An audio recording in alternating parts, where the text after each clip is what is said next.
As you might remember from junior high social studies or civics class, the American federal government consists of three branches: the executive, which includes the president and the cabinet, the legislative, which is Congress, and the judicial, which is made up of the federal courts. To protect against any one branch having too much power, a system referred to as checks and balances was created. One of the ways that Congress can keep the President of the United States in line and acting in the best interest of the nation is the threat and execution of impeachment and removal from office. According to the New York Times, that process all starts with the House filing one or more articles of impeachment. Those articles would need to accuse the President of really serious offenses, which the Constitution defines as treason, bribery, or other high crimes and misdemeanors. Contrary to common belief and misuse of the term, impeachment doesn't mean to fire the President, but rather to officially accuse the chief executive of breaking the law, which then triggers a trial in the Senate. 3 presidents have been impeached: Andrew Johnson, Bill Clinton, and Donald Trump. Trump is likely to be the first to be impeached twice. No president has faced charges like this.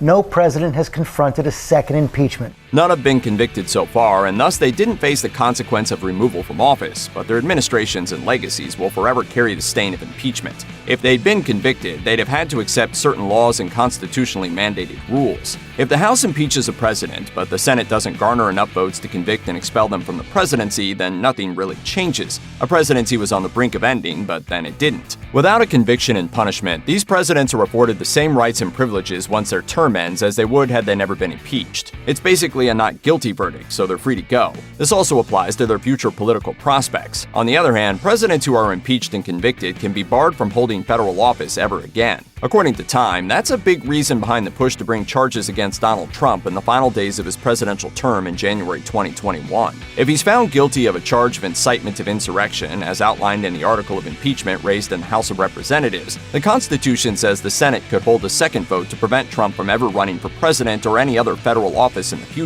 After losing the 2020 election, the president has toyed with the idea of running for a second non-consecutive term in 2024, according to Politico. And unlike conviction, which requires 2/3 majority in the Senate, the vote to bar a president from holding future office seemingly only requires a simple yes vote from a majority of the 100 senators, though Time notes that standard could be challenged in court. A president impeached by the House, convicted by the Senate, and then removed from his position by that same Senate doesn't get the benefits typically afforded to former commanders-in-chief.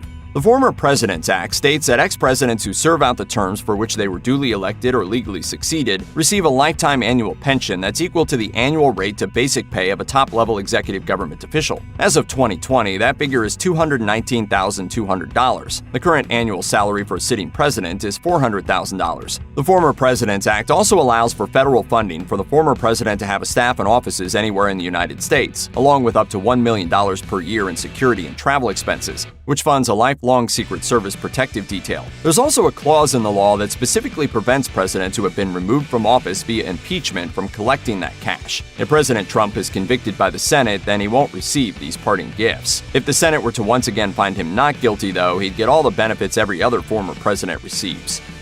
Check out one of our newest videos right here. Plus, even more grunge videos about government and politics are coming soon. Subscribe to our YouTube channel and hit the bell so you don't miss a single one.